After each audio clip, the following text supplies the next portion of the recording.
Hello बच्चों, आइए इस प्रश्न को देखते हैं।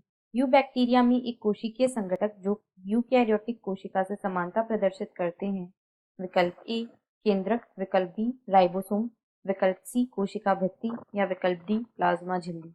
इस प्रश्न की जो मुख्य अवधारणा है वह है प्लाज्मा झिल्ली।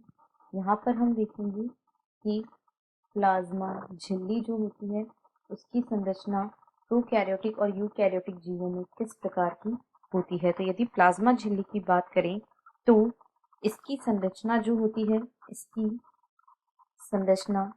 यह प्रोकैरियोटिक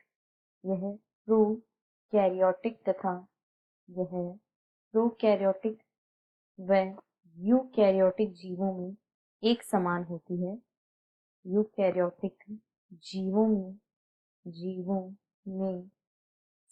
होती है। प्लाज्मा झिल्ली की जो संरचना होती है वह चाहे प्रोकैरियोटिक जीव हो चाहे यूकैरियोटिक जीव हो, दोनों में एक जैसी होती है। इनमें जो प्लाज्मा झिल्ली होती है वह फॉस्फोलिपिड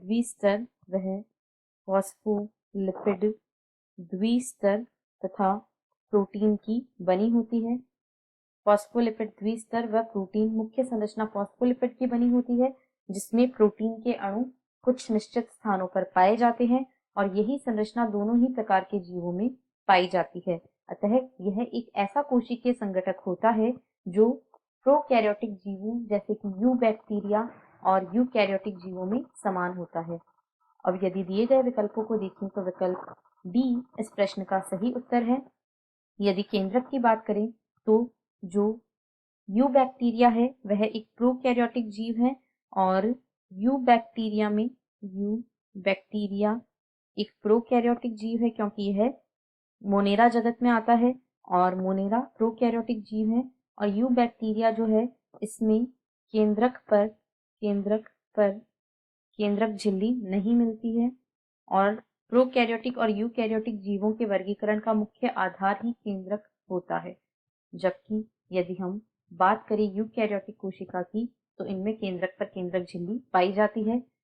यह गलत है। राइबोसोम की बात करें तो जो यूबैक्टीरिया है इनमें 70S राइबोसोम पाए जाते हैं क्योंकि ये प्रोकैरियोटिक हैं। जबकि यदि यूकैरियोटिक कोशिका की बात करें तो इनमें 80S प्रकार के राइबोसोम पाए जाते हैं, अतः यह भी सही नहीं है।